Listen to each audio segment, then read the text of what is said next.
fui a mi Jesús, Él vio mi condición. En mi alma derramó su luz, su amor me dio perdón.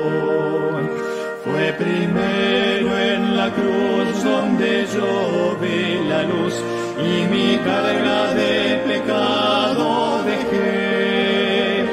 Fue allí por fe vi a Jesús y siempre con él feliz seré. En cruenta cruz mi Salvador su sangre derramó. Por este pobre pecador a quien así salvó. Fue primero en la cruz donde yo vi la luz y mi carga de pecado dejé. Fue allí por fe vi a Jesús y siempre con él feliz seré.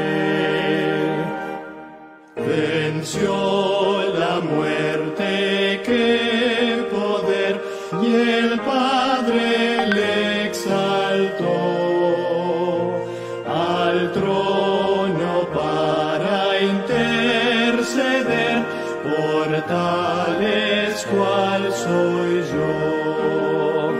Fue primero en la cruz donde yo vi la luz y mi carga de pecado dejé.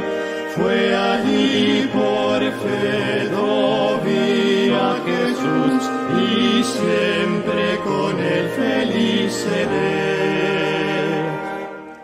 Aunque él se fue, conmigo está el fiel consolador, el guía que me llevará al reino del Señor. Fue primero en la cruz donde yo vi la luz y mi carga de pecado dejé. Fue allí por fe vi a Jesús y siempre con él feliz seré.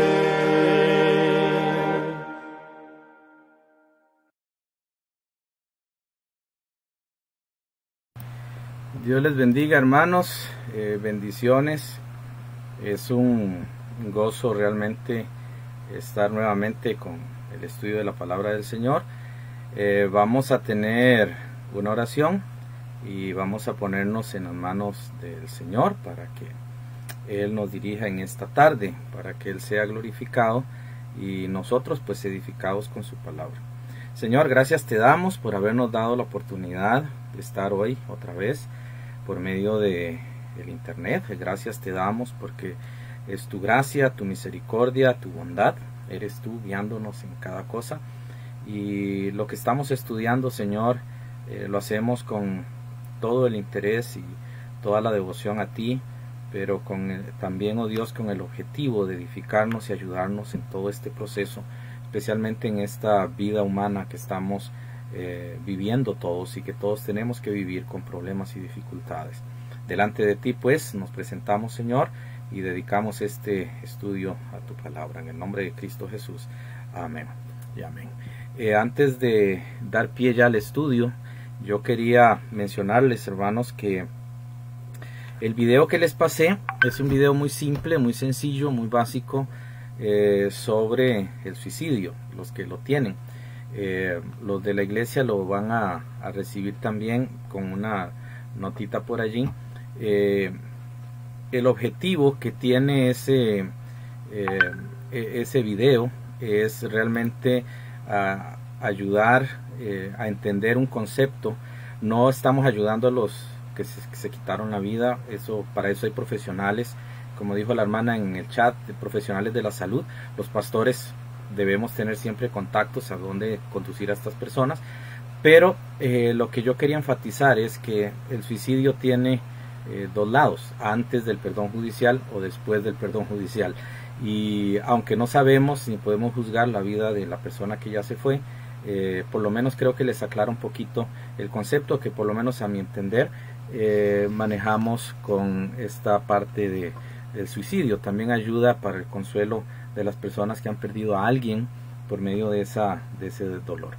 Ok, vamos ya haciendo esa aclaración del video, vamos a entrar al estudio y vamos a ir a la página 9 de los que tienen el libro. Solo Jesucristo es esta persona perfecta para hacer un pequeño resumen de eso que estuvimos hablando. Así rápidamente estuvimos viendo algunas ideas falsas, también estuvimos viendo quién era Jesús, lo que Jesús hizo, lo que Jesús logró, y también lo que era el tema de la salvación. Una de las cosas que yo quiero enfatizar en la página 10 es un pasaje bíblico que es el de Romanos 10:13, porque todo aquel, ¿verdad?, que está, vamos a ver si se los puedo poner en la pantalla, Romanos capítulo 10 versículo 13, ¿verdad? Romanos 10:13, ya les pongo la pantalla allí, no me está dando vamos a ver.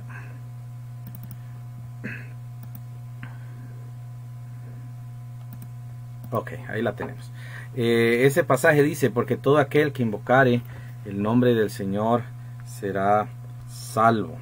Este es un pasaje muy significativo en relación al perdón de Dios. Dios ha dado el perdón a las personas que se han acercado a Él, porque todo aquel que invocare el nombre del Señor será salvo. Entonces, aceptando que solamente por la fe, es decir, por la absoluta confianza en lo que Jesús ha dicho y ha hecho, una persona puede ser salva. En el punto 2 tenemos 3 versículos allí. Uno es Gálatas 3:11, que también nos menciona en relación a esto, y la pregunta que se trata de responder es: ¿cuál es el único medio para tener vida? El único medio es Jesucristo, y ahí está escrito: el justo por la fe vivirá. Nosotros tenemos que acercarnos a Él por fe. Y también tenemos Efesios 2:8-9, que es uno de los pasajes más conocidos: porque por gracia sois salvos por medio de la fe, y esto no de vosotros, pues es don de Dios, no por obras, para que nadie se gloríe. Y Juan 3:16, el pasaje que estudiamos bastante la semana anterior, ¿verdad?, que estuvimos hablando en relación a eso. Hoy vamos a entrar con el plan de Dios para rescatar al pecador, y tiene que ver con el perdón judicial aplicado. Estos son términos muy legales y son términos relacionados a una ley. No son términos, hermanos, que tengan que ver con asuntos meramente espirituales, en el sentido de que hay muchas personas que creen que la Biblia no aplica de una forma legal, y por eso se ha tergiversado el concepto del perdón, porque en la palabra de Dios el perdón es un concepto meramente legal, es un asunto ante un juez, es el asunto ante una persona que está afrontando un juicio, ¿verdad? Entonces, en esa segunda parte que vamos a ver del perdón judicial aplicado, vamos a hablar un poquito sobre el concepto bíblico del perdón, porque en esa parte, hermanos, a veces entendemos mal algunos principios y no sabemos qué significan. El primer concepto que es bueno que lo tengamos allí presente y no lo dejemos olvidado, es que el concepto de justificación como concepto legal, los que tienen el libro van a ver que dice: justificación es el acto por medio del cual un juez declara justo o sin culpabilidad a un prisionero, dándole la libertad. En la Biblia no se dice que yo gano la justificación, o sea, el ser justificado es ser declarado justo por Dios, y en este punto específico tenemos que ver que no habla de un asunto de estar bien con alguien, de hacer las paces con alguien, ¿verdad? Sino que tiene un concepto más profundo. En este caso, no es ponernos de acuerdo con alguien, es un asunto ante un juez. Y eso es lo que vamos a explicar ahora, que es lo que la Biblia enseña sobre la justicia, la justificación, y lo que Dios enseña sobre el concepto de ser justificado. No caigamos en el error de las nuevas versiones que a veces nos engañan mucho y están mal traducidas. Es tener paz con Dios, es tener una amistad bonita con Dios o algo por el estilo. Tenemos que tratar de ver lo que Dios dice realmente en su palabra. Vamos a Romanos capítulo 4 versículo 5, porque allí Pablo nos hace una aclaración legal, una aclaración que está en la ley de Moisés. Dice en el versículo 5: mas al que no obra, sino cree en aquel que justifica al impío, su fe le es contada por justicia. En todo el contexto que viene hablando Pablo, viene diciendo que las obras no me pueden justificar. A nivel legal general se habla de pruebas, de testigos, hay todo un proceso para poder declarar a alguien justo. Esa normativa requiere de acciones muy específicas de una persona para poder lograr el perdón del juez. Pero en este caso, cuando la Biblia habla sobre el perdón que se otorga en Cristo, hay un giro.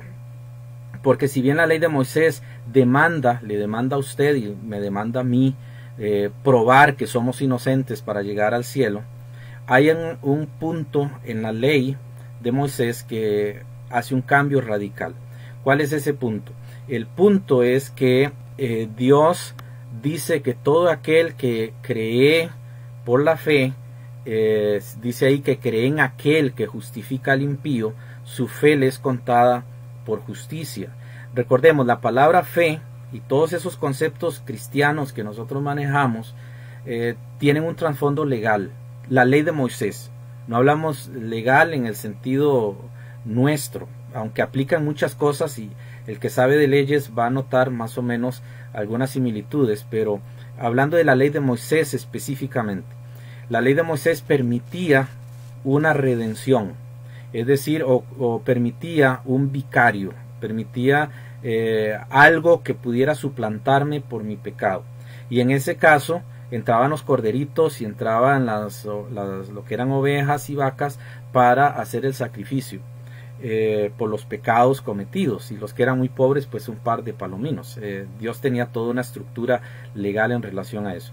Entonces, como existe el concepto de que mi pecado podía ser pagado, como ahora existe el concepto de la multa, yo hago algo malo y me ponen una multa.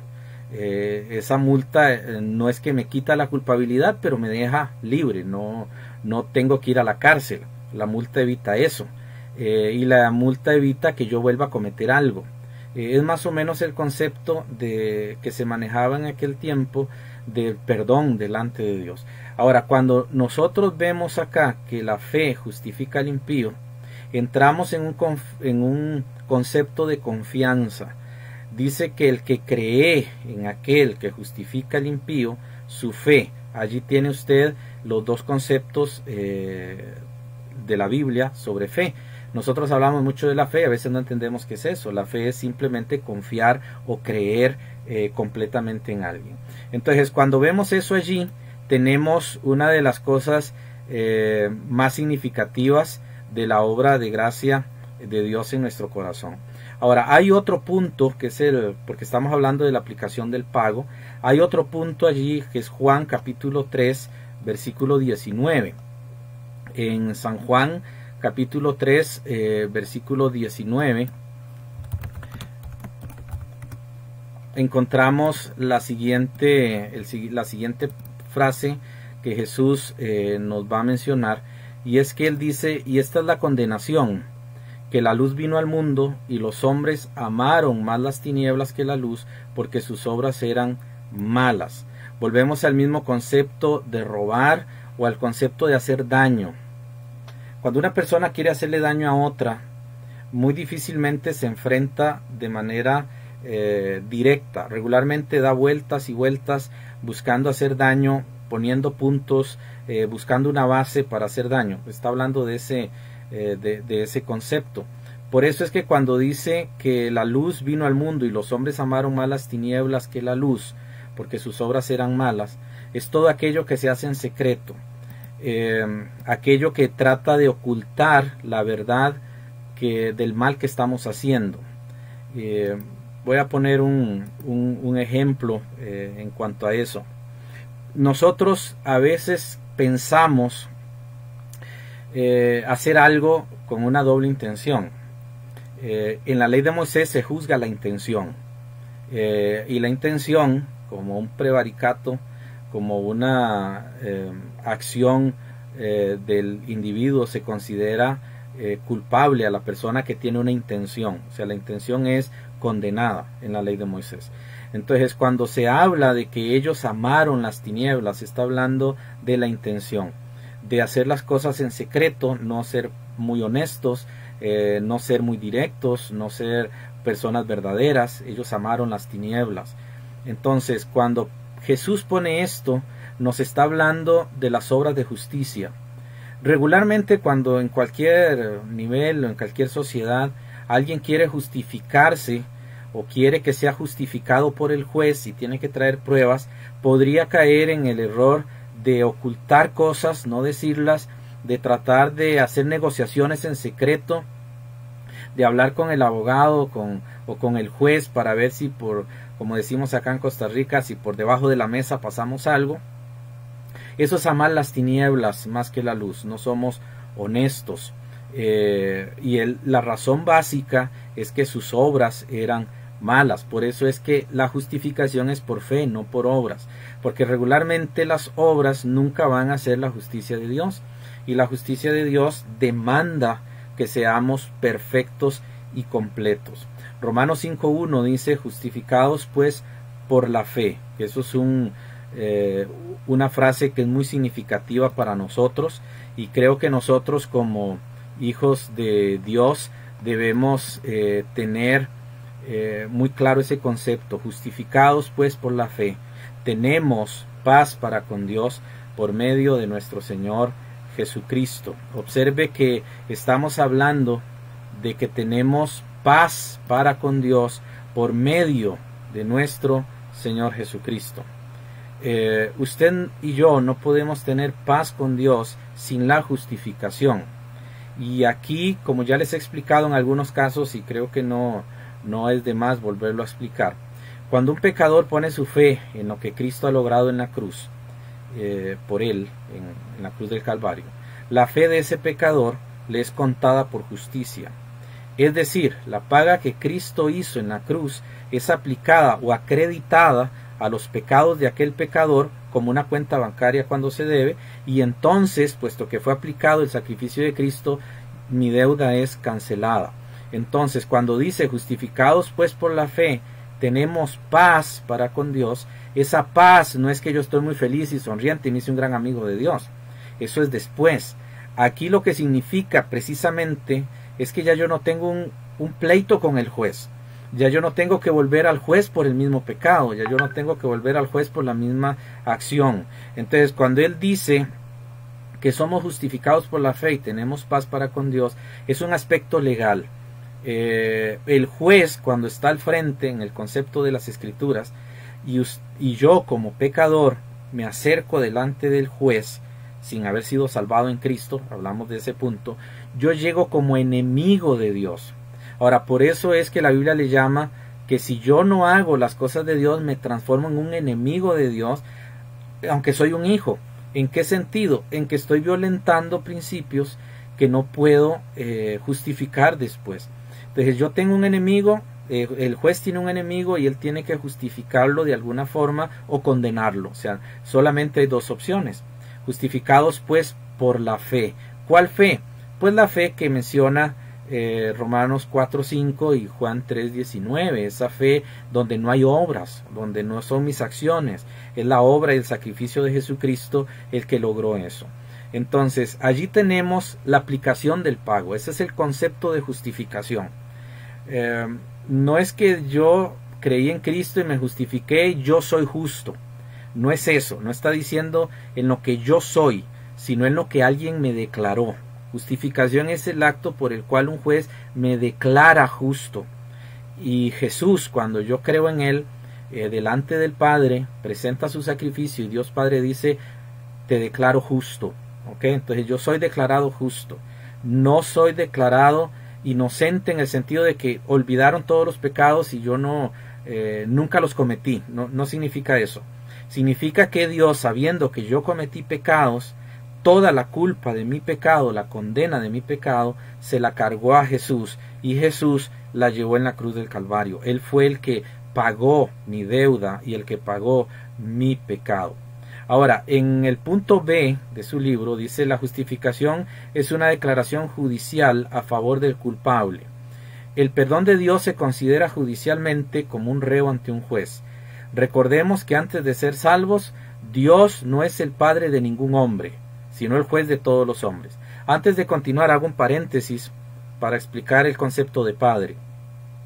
La palabra padre en el idioma hebreo, y especialmente que es de donde viene y se toma el concepto griego del Nuevo Testamento, el concepto hebreo de padre es de cabeza.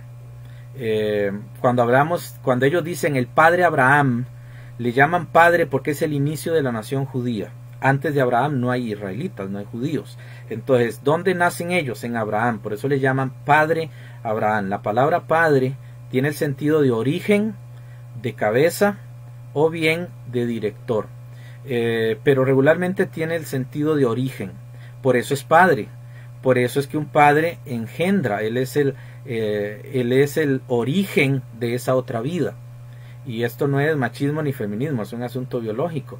El padre fecunda el óvulo y él es el principio de ese niño o de esa niña, ¿verdad? Entonces ese es el concepto de padre. Cuando hablamos aquí de padre, en relación a Dios, Dios es padre de muchas maneras. Dios es padre por creación. Él es el padre de todas las cosas, es el origen de todas las cosas.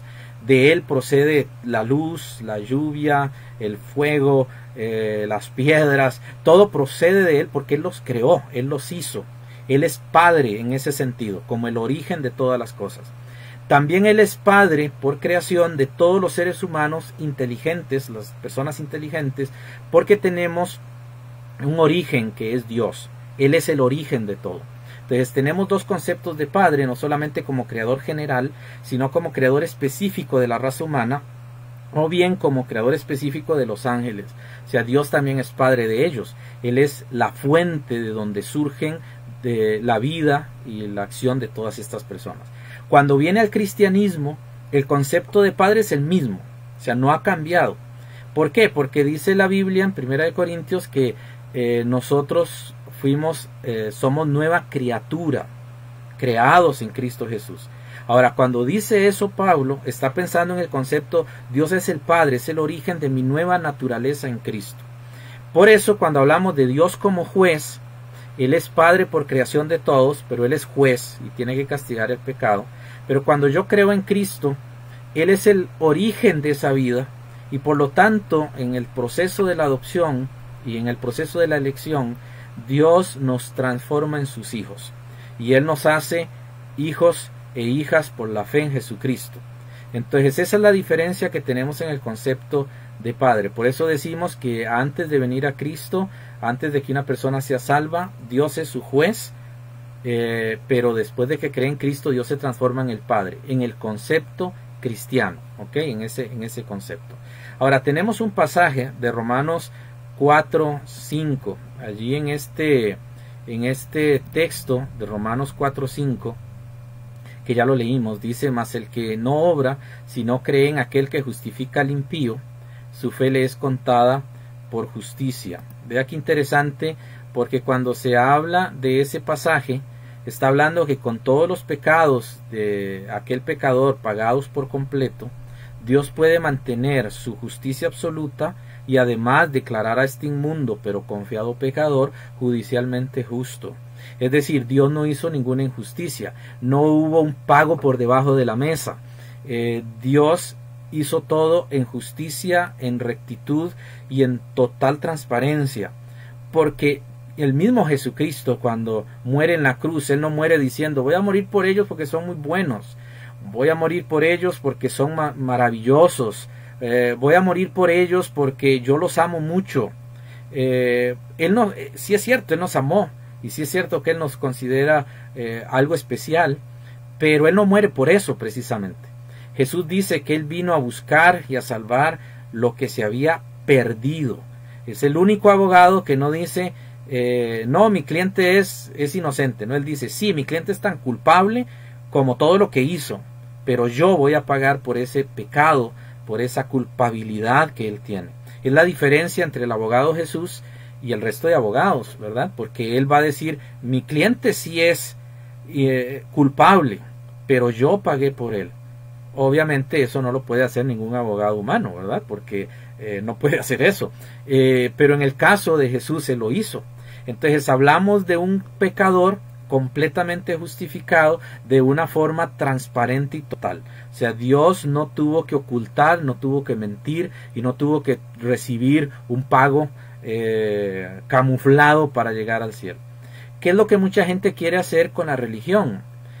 Mucha gente quiere llegar al cielo no por la fe en Jesús, sino por sus obras, por sus actos, por sus objetivos, por sus metas, y por eso es que no logran entender el camino de la salvación. Ahora tenemos otro pasaje, porque Dios no solamente declara al hombre inocente del pecado, que es declararlo inocente de la culpa, no del acto, y esto es algo que vamos a tratar de explicar. En el punto 2 dice, siempre sabremos, incluso en la eternidad, que una vez fuimos pecadores. No es cierto que en el cielo hay borrón y cuenta nueva. Eso no es cierto.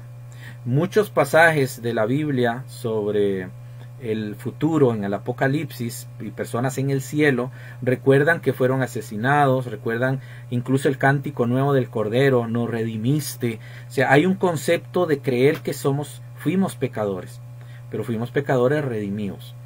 Ese concepto del perdón, de que el que perdona olvida, es un es un concepto no bíblico. O sea, usted no puede olvidar. Dios tampoco olvida. El concepto bíblico de olvidar, que lo vamos a ver más adelante, tiene que ver con no recordar para castigar. Pero Dios siempre va a recordar que somos pecadores, que fuimos, pecadores, pero que hemos sido justificados en Cristo. Romanos capítulo 3, versículo 26, dice lo siguiente: con la mira de manifestar en este tiempo su justicia, a fin de que Él, Dios, sea el justo y el que justifica al que es de la fe de Jesús. Con la mira de manifestar en este tiempo su justicia, a fin de que Él sea el justo y el que justifica al que es de la fe de Jesús. Saben, hay un concepto que se maneja mucho en el mundo cristiano, y es que pareciera que Dios puede hacer todo lo que quiera, y eso incluiría que Él puede perdonar a alguien sin siquiera considerar el pecado de esa persona. Y he oído a gente decir, no, es que Dios puede perdonar. Sí, sí puede, pero recordemos que Él no se niega a sí mismo. Como juez justo, Dios no puede simplemente ignorar el pecado tiene que ser castigado. Por eso está Jesucristo. Muchos de ustedes, incluyéndome yo mismo, hemos orado mucho por personas que viven mal delante de Dios. Y hemos orado por personas que no quieren someterse a Dios, y personas que viven en una vida relajada, espiritualmente hablando, o que están perdidos. Y decimos, pero Dios, ¿por qué no lo alcanzas? Porque Dios no puede salvar al que no se arrepiente. El principio básico es que la salvación es arrepentirme de mis pecados, es confesarlos a Jesucristo, es creer en Él, creer que la obra de la cruz fue suficiente para que me sea aplicada a mí. Yo no puedo llegar simplemente y orar y por arte de magia la otra persona se salvó. Hay todo un proceso que Dios no puede violentar porque es un proceso legal. Dios no puede justificarme sin primero haberme declarado justo de mis pecados, de haber, aplicado mis pecados a una persona justa. Por eso es que la Biblia dice que allí en Romanos 3:23, que Él manifestó en este tiempo su justicia. Él no deja de ser justo, a fin de que Él sea el justo y el que justifica al que es de la fe de Jesús. Solamente Él, solamente Jesús, solamente Dios es justo. No hay nadie más. ¿Okay? Entonces yo no puedo estar orando creyendo que Dios va a salvar a alguien sin que esta persona haya creído en el Señor Jesús. No es así como funciona la justificación. Es necesaria la aplicación del principio del perdón. Eso es algo muy, muy necesario. Ahora, hay otro pasaje que está allí en su libro, que es Hechos 13:39. En este pasaje de Hechos 13:39 leemos lo siguiente: y que de todo aquello de que por la ley de Moisés no pudisteis ser justificados, en él es justificado todo aquel que cree. Si yo leo esto así rápido, pareciera que la ley de Moisés no sirve para nada. La ley de Moisés fue anulada y fue quitada. Ha habido muchos dispensacionalistas que llegan al extremo de decir que la ley no sirve. Hermanos, la ley no deja de ser ley y no deja de ser justa. La ley de Moisés es la que se va a aplicar al final de los tiempos. Y cuando yo llegue al cielo, siempre va a estar allí la ley de Moisés, lo que llamamos ley de Moisés, que realmente es la ley de Jehová, pero va a estar allí siempre, porque es el carácter justo, perfecto de Dios. Si Dios dice que el incesto, si Dios dice que el robo, si Dios dice que la promiscuidad, si Dios dice que la mentira es pecado, así va a ser siempre. El hecho que viniera Jesucristo no cambia esa verdad de la ley. Lo que está diciendo aquí en Romanos 13:39 es que, en Hechos, 13:39, es que la gente que buscó justificarse tratando de cumplir la ley no lo lograron, porque la justicia de Dios no la podemos alcanzar. Sería lo mismo que una persona en la cárcel comience a portarse muy muy bien y el juez se vea obligado a perdonar. No es necesario eso. Hay un proceso y hay todo un sistema para poder declarar a alguien justo. No es simplemente obedeciendo después de haber sido declarado culpable. Aquí está diciendo que no podemos ser justificados por las obras de la ley, pero en Cristo somos justificados todos los que hemos creído. Lo que está diciendo aquí la Biblia es que Dios nos declaró inocentes de la culpa, pero no del acto. Y aquí quiero especificar esto. Una persona, yo por ejemplo, usted, cuando pecamos, Dios viene y nos perdona los pecados, nos perdona de la culpa, pero no del acto. ¿En qué sentido no del acto? Porque el acto yo tengo que restituirlo, no tengo otra opción. Como hijo de Dios, si yo ofendo a un hermano, y yo trato mal a un hermano, o yo le grito a un hermano en Cristo, yo voy delante del Señor y arrepentido le pido perdón. Señor, yo le grité a ese hermano, Señor, me perdona, pero me perdonó la culpa. Pero hay un mandamiento: ve y ponte en paz con tu hermano. Yo tengo que restituir. Entonces yo, cuando pido el perdón, tengo que armarme del valor, fortalecer mi espíritu, apaciguar mi ego y buscar al hermano para decirle: hermano, me perdona. Yo tengo que restituir, yo tengo que hacer algo por el acto. Entonces yo tengo que diferenciar entre la culpa y el acto. Son dos cosas diferentes. Y a veces como cristianos pensamos que no, ya le pedí perdón a Dios, allá Él si sigue enojado. No, hay algo que yo tengo que hacer y es restituir esto. Vamos a ver más adelante que no se hace de inmediato. La restitución, cuando yo ofendo a un hermano me ofende a mí, debe haber espacios de tiempo y después buscar a ese hermano y tratar de solucionar el problema. No dejarlo así, olvidarlo, tenemos que tratarlo. Pero hay espacios de tiempo, lo vamos a ver más adelante. En Apocalipsis capítulo 5 versículo 9 encontramos el cántico nuevo. Y de hecho es un pasaje que nos ayuda con la adoración, con el canto. Los redimidos en el cielo de la tribulación no solo recuerdan que Jesús murió por ellos, sino que también están muy agradecidos y le adoran. El cántico nuevo no es un cántico que va a surgir allí. De hecho ya usted lo tiene escrito. Allí está el cántico, ese es el cántico nuevo. Entonces va a decir, bueno, ¿qué tan nuevo es si tiene ya más de 2000 años de que se escribió en Apocalipsis? ¿Qué tan nuevo tiene eso? Cuando hablamos de cántico nuevo, es de la experiencia de la redención y del perdón de Dios en mi vida.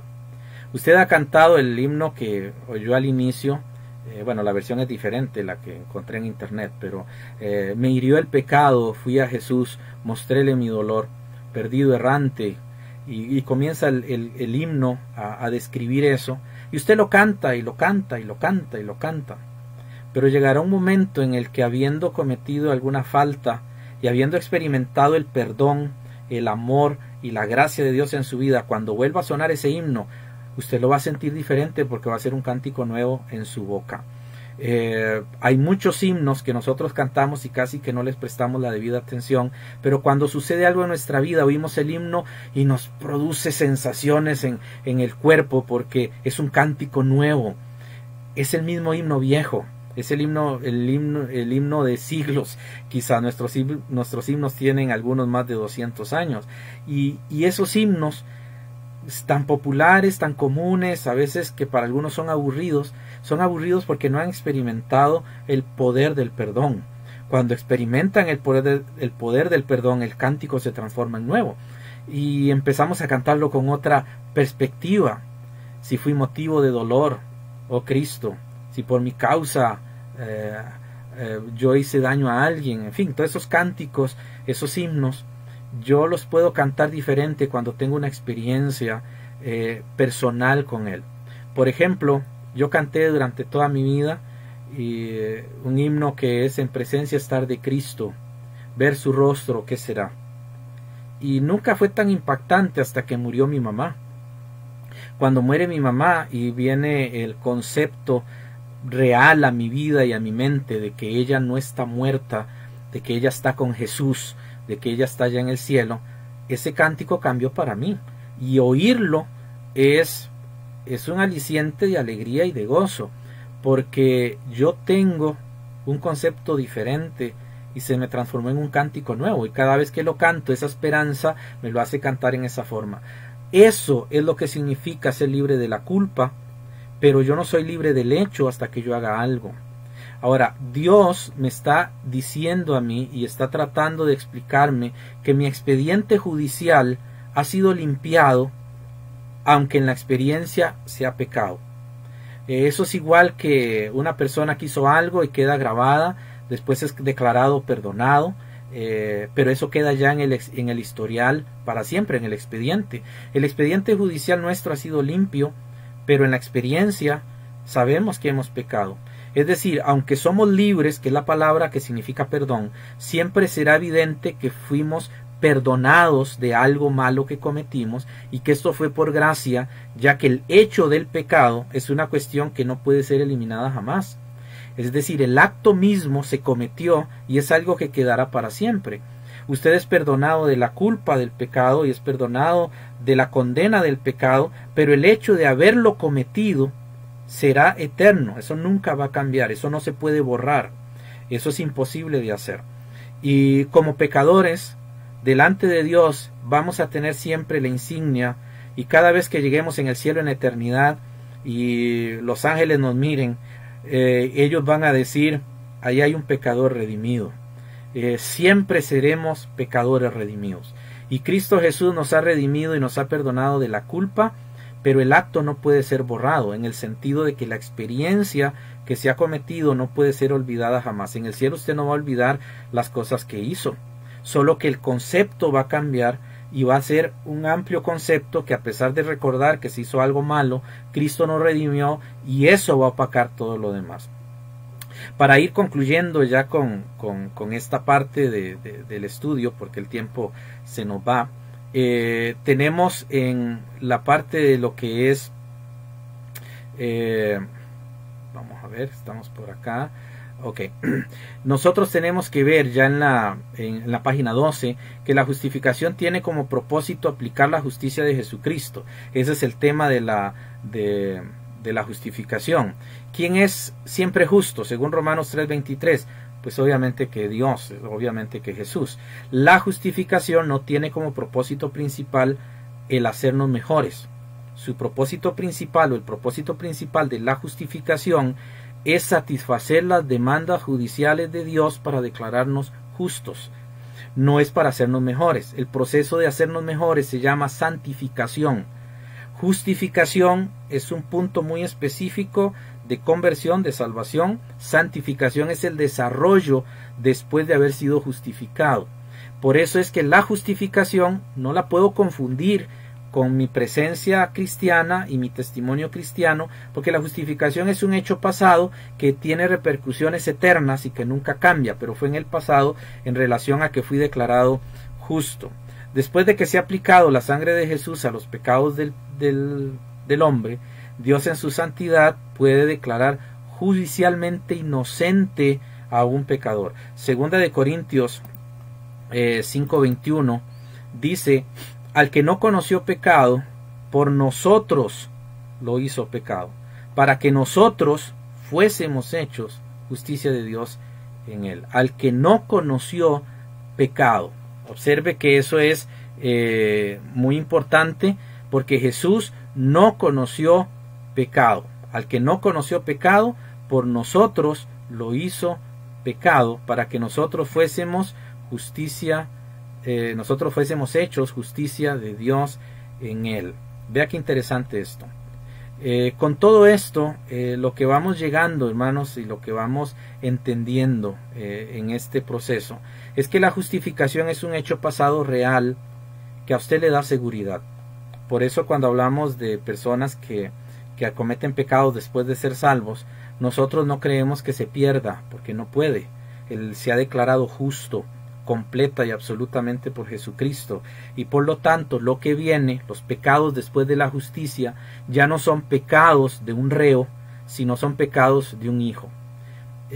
Usted y bueno, nosotros los seres humanos, si tenemos un hijo, usted no lo ve igual que los hijos de otras familias. Una cosa es la mala crianza del hijo del vecino y otra cosa es la mala crianza de su hijo. Usted lo ve con ojos diferentes y la forma es distinta, porque es su hijo, es su sangre, y si como padre en Cristo, muy probablemente usted es muy tolerante en algunas cosas, trata de ayudar a su hijo antes de poner una disciplina, de hacerle entender las cosas, porque usted lo ama. Sin embargo, usted ve la mala crianza en otro niño y usted no hace nada, simplemente ve que es malcriado y punto, ese no es su problema. Esa es la diferencia entre mis pecados y los pecados de un no creyente, porque cuando yo peco, mi Padre Celestial interviene para perfeccionarme. Pero cuando los pecadores pecan, Dios no hace nada, porque para ellos solo hay un juicio al final. Son reos. Y es tan extremo como comparar a su hijo, o sea, un hijo nuestro, con un reo de la prisión. Es tan extremo como eso. Usted nunca va a comparar a su hijo con un presidiario, con un reo. Nunca lo va a hacer.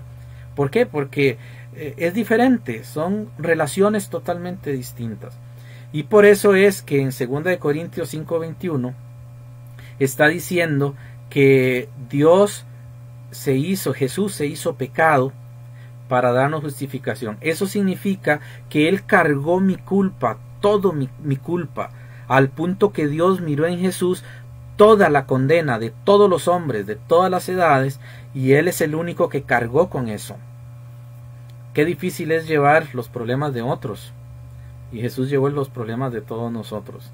Por eso la justificación es tan importante. Los resultados de la justificación son significativos para usted y para mí como hijos de Dios. Los principios de la justificación siempre son importantes en el concepto del perdón. Más adelante nos vamos a enfocar en cómo podemos perdonar y lidiar con nuestros rencores, resentimientos y con nuestras faltas de perdón. Hermano, lo primero es creyendo la verdad. O sea, tenemos sentimientos y emociones, y cuando sucede un problema usted los va a tener. Mentir que no sentí nada no es correcto. O sea, lo que hace es que pecamos más de lo que se ha hecho. Y algunos sentimientos, algunos resentimientos no son malos. Eso lo vamos a ver más adelante. Así que espero en Dios poder que todos puedan seguir hasta el final con el estudio. No es malo sentir ciertas cosas. Para ver los resultados y ir concluyendo ya con esto, porque el tiempo vuela, Romanos capítulo 4, versículos del 7 al 8, leemos, diciendo, bienaventurados aquellos cuyas iniquidades son perdonadas y cuyos pecados son cubiertos. Bienaventurado el varón a quien el Señor no inculpa de pecado. Esto es un salmo. Y este salmo tiene que ver con el aspecto de la ley. Por eso Pablo lo usa. Por eso Pablo toma eso y dice, bienaventurados aquellos cuyas iniquidades son perdonadas. ¿Ok? Las iniquidades. Vamos a ver más adelante algunos conceptos de pecado, iniquidad, maldad, transgresión, prevaricato que se mencionan en la Biblia. Cada uno de ellos tiene puntos muy específicos. Y incluso con el término de impiedad, hay creyentes, hay cristianos que actúan impíamente. Y a veces decimos, no, es que ese es un impío, como una referencia a un inconverso. Pero en la Biblia el término impío, incluso un creyente puede ser impío, porque no tiene la piedad en práctica, la piedad de Dios.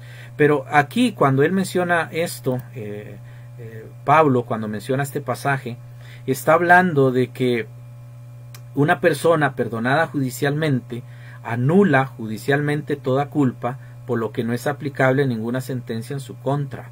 Él está diciendo, bienaventurados aquellos cuyas iniquidades son perdonadas. ¿Cómo son perdonadas? ¿Cómo somos libres? Recuerde, la palabra perdón significa dejar libre. ¿Cómo somos libres de eso? ¿Cómo somos libres de nuestros pecados? La palabra pecado, errar al blanco, de nuestros yerros con la voluntad y la gracia y la ley de Dios. Cuando yo desobedezco la ley de Dios. ¿Cómo soy perdonado? Solamente por la fe. Es lo que Pablo viene explicando en Romanos y se va enfocando solamente en ese lado. De hecho, el tema general de Romanos es la justicia de Dios por la fe. Ese es el tema general de toda la epístola a los Romanos. Y cuando yo me enfoco en eso, yo entiendo conceptos de elección, de predestinación, porque si la justificación es por la fe en Cristo, en el sacrificio, yo no podría creer que Dios en el pasado me haya elegido y yo soy salvo por una elección en el pasado. La salvación se aplica en la muerte de Cristo y otros temas que vienen en cuanto a Romanos, que es una de las cartas más importantes y significativas para nosotros los cristianos, y ustedes han notado que la estamos usando bastante. En Juan capítulo 3, versículo 18, Juan 3, 18, dice, se nos dice en la escritura, el que en él cree no es condenado, pero el que no cree ya ha sido condenado porque no ha creído en el nombre del unigénito Hijo de Dios. Ese pasaje lo explicamos en el video que usted tuvo, es un video viejito, coincide porque fue una clase que había dado hace un tiempo, lo único que hice fue grabarlo con la voz, pero es un tema que habíamos visto en otra iglesia, y ya expliqué ese pasaje ahí. El que en él cree no es condenado, pero el que no cree ya ha sido condenado, ¿verdad? Es decir, hay dos resultados: quien es perdonado y quien rechaza el perdón. El que rechaza el perdón va a ser condenado. Solamente no va a ser perdonado, va a ser condenado y va a seguir en su condición. Es decir, Dios no puede condenar lo que está condenado, para resumirlo. El que rechaza el perdón no será condenado porque ya está condenado. Ese es lo que dice Juan allí. Ahora, no hay sentencia que dar porque esta persona simplemente quedó en el lugar donde está. Por eso es que Dios no interviene con los pecadores, porque ellos están condenados. Pero cuando usted y yo creímos en Jesús, dejamos de ser condenados y pasamos a ser hijos. Y un padre con su hijo se interviene y sí se mete en la vida de los hijos. Es lo que hace Dios con nosotros. Por eso es que cuando el profeta preguntaba a Jeremías, ¿por qué lo prosperan los malos mientras que los justos sufren? Él todavía no entendía el principio de la justificación, porque Cristo no había venido. Nosotros, los hijos de Dios, en lugar de preguntar eso, cuando entendemos esto, nos damos cuenta. Con razón paso momentos difíciles, porque he sido desobediente y tengo un Padre que me ama y Él me está enseñando. Y cuando usted se arrepiente de lo que ha hecho, Dios actúa en beneficio suyo y Dios le da a usted el perdón de sus pecados. En vez de sufrir la justa condena de Dios por los pecados, la persona que ha creído en Cristo ha sido librado de aquella sentencia. Juan 5:24, ya vamos terminando, hermanos. Juan 5:24 nos dice lo siguiente: de cierto os digo, el que oye mi palabra y cree al que me envió, tiene vida eterna, y no vendrá a condenación, mas ha pasado de muerte a vida. Los que creen que la salvación se pierde, se roban la riqueza de los verbos. Yo soy un fanático del español y me encanta ver la estructura gramatical, la sintaxis, los accidentes y toda esta situación del idioma. Pero ver la seguridad con la que habla Jesús: el que oye mi palabra y cree al que me envió, tiene. Y eso es una afirmación tan firme, tan estable. Tiene vida eterna. No va a tener, no la va a recibir, no, en el momento que cree en él, tiene, porque ha sido declarado justo. Mas ha pasado de muerte a vida y por lo tanto no hay condenación ya. Usted que ha creído en Jesús como Señor y Salvador, usted ya no está condenado. Nunca lo va a estar. No puede estarlo ya nunca más. Es que yo pequé y si peco me voy a ir al infierno. Bueno, si usted tiene ese pensamiento, o si usted cree que la salvación se puede perder, yo le invitaría a que revise un poquito su fe. ¿Realmente descansa en Jesús? Porque yo soy salvo por la obra de Cristo. Yo fui justificado por la obra de Cristo. Yo soy declarado justo por la justicia de Cristo, por los méritos de Cristo, no por los míos. Y por lo tanto, no hay un pecado mío que pueda anular esa justicia. Ahora, esto no hace que yo sea alentado a pecar. Al contrario, si yo realmente he creído en Cristo, me esfuerzo por no hacerlo. Y amo a Dios y tengo que amarlo tanto que me voy a esforzar por corregir mis pecados. Ahora, la Biblia también menciona allí en Hechos 26:18 el concepto que estamos hablando de entregarnos por completo a Él. Hechos 26:18 le dice Jesús a Pablo, para que abra sus ojos, para que se conviertan de las tinieblas a la luz, de la potestad de Satanás a Dios, para que reciban por la fe que es en mí perdón de pecados y herencia entre los santificados. Ve las dos partes: perdón de pecados como un reo y herencia como un hijo entre los santificados, para que abra sus ojos. Si todavía no tiene la confianza del perdón de Jesús, este es el momento para que le deposite esa confianza a Él y crea en el sacrificio de Cristo.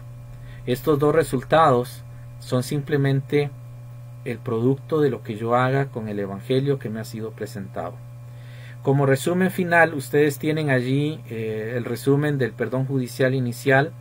En el punto 1 dice: el significado básico de perdonar es liberar de alguna deuda o sentencia. El perdón judicial depende de dos factores: la paga por los pecados, que fue hecho por Cristo en la cruz. Eso ya lo vimos en 1 Corintios 15, del 3 al 5, que es el resumen del Evangelio de Jesucristo. La acreditación de la paga a la cuenta del pecador se efectúa expresando su fe en la obra de Cristo en la cruz a su favor. Es lo que dice la Biblia en muchos pasajes. Yo tengo que confesarlo con mi boca, yo tengo que declararlo visiblemente. Por eso el bautismo es tan significativo para nosotros los cristianos. ¿Cómo voy a decir yo creo en Cristo, yo soy salvo, yo entendí la salvación, pero no me quiero bautizar? No estoy realmente entendiendo lo que significa ser justificado. También al poner la fe en Cristo, la fe en lo que Cristo ha hecho por él en la cruz, el pecador es reconciliado con Dios. Y allí tienen los pasajes para que lo puedan ver. Es eliminar la pared intermedia, como dice la Biblia, que separaba a un juez legislador justo de los culpables y prisioneros. Dios está lejos, pero cuando soy declarado justo, soy hecho cercano. La ira que la Biblia menciona en Romanos 5:9 se refiere al juicio de Dios que vendrá sobre vivos y muertos al final de la historia de la salvación, que no creyeron en Cristo. Somos libres de esa ira. El juez tiene que declarar culpables a los pecadores. El homicida no puede quedar libre de su culpa, debe ser juzgado. De la misma forma, los pecadores tienen que ser juzgados. Dios no quiere hacer eso, y nos ha dado más de 2000 años y no sé cuántos miles de años más o tiempo nos va a dar el Señor Pero antes de que Jesús venga, Él está dando una gran oportunidad para que creamos en Él. En Efesios se nos mencionan las enemistades, que tiene que ver con la condena que la ley de Dios hace caer sobre el pecador.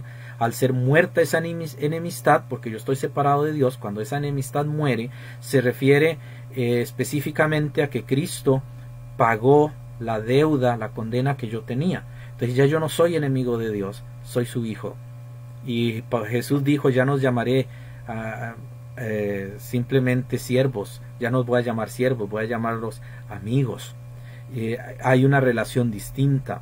La paz, que se menciona en Colosenses 1:20 al 21, la paz es la paz adquirida ante el juez, que ya no nos va a condenar, sino que nos ha declarado completamente libres de culpa al aplicar nuestra sentencia sobre el inocente Jesús, el justo por los injustos, para llevarnos a Dios, dice la Biblia. Conforme a la ley de Dios, Cristo, siendo justo, muere por los injustos. Y pasamos de la sucia celda del pecado y de la maldad a la hermosa mansión del juez, donde Él vive y donde Él está. Usted y yo, hermano y hermana que me escucha, usted y yo tenemos algo que el mundo no tiene. Somos libres de pecado, somos libres de condena. Cuando usted peca y se acerca a Dios, usted solo va a restaurar comunión, porque ya no hay condenación en usted. Y Dios quiere que tenga una comunión permanente en Él.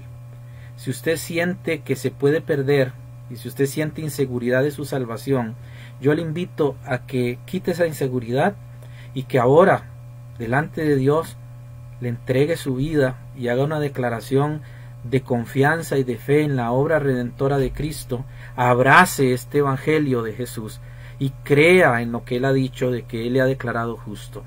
Abrace esta verdad, deje de dudar, porque Jesús le ha prometido que si usted ha creído en Él, usted es salvo para siempre. Y debe haber un cambio en su vida, debe haber realmente un cambio en su corazón. Si usted está luchando con dudas, o si usted no ha creído en Jesús como Salvador, yo le invito a que haga hoy esa decisión y crea en Él como su Señor y Salvador. Si usted es salvo y está luchando con la vida de pecado, con algo en su vida, recuerde una cosa: usted ya es un hijo, usted no está condenado. Por lo tanto, para poder vencer eso, usted tiene que confiar en la obra redentora en el pasado, que le dio a usted la justificación del presente, y mirar hacia el futuro de la provisión que Dios le ha dado para que usted no se pierda nunca, esa provisión de perdón continuo y constante. Así que yo le animo para que haga eso.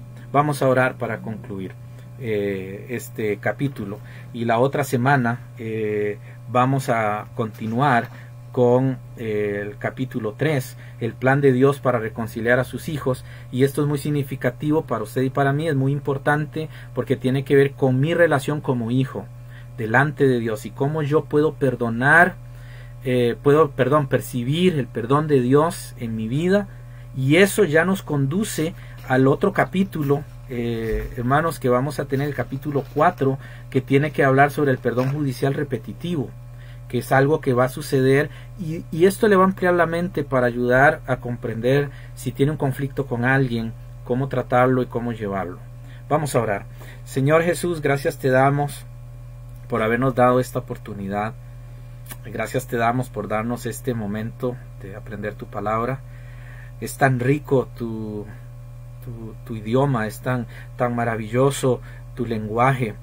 Un idioma tan pobre como el nuestro es enriquecido con tus conceptos, y cómo nos haces ver una verdad que a veces permanece oculta, y cómo nos haces ver, oh Dios eterno, cómo nos haces ver tu amor por nosotros. Ahora te pido por los que tienen dudas en su corazón, para que puedan creer en ti y entregarle su vida, que ellos puedan decir: Señor Jesús, yo reconozco que soy pecador, y reconozco que tengo una necesidad en mi vida, pero también reconozco que Jesús murió en la cruz del Calvario por mí, y hoy yo creo en Él como mi Señor y Salvador. Y Señor, yo sé que si hacen una oración similar de fe y de confianza allí donde están delante de ti, yo sé que son salvos, porque tu palabra promete que todo aquel que en Él cree no se pierde, sino que tiene vida eterna. Así que doy gracias por aquellos que hagan esa profesión delante de ti y crean en ti y acepten el perdón que solamente está en Jesús. Te damos las gracias en el nombre de Cristo. Amén y amén. Muchas gracias, hermanos, por haber estado en esta tarde. El Señor me les bendiga, su paz y su gracia les esté cuidando, guardando siempre, y el Señor pues les esté dando más sabiduría.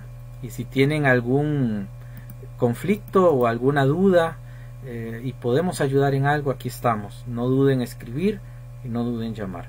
Dios me le bendiga, muy buenas tardes, bendiciones, nos estamos viendo.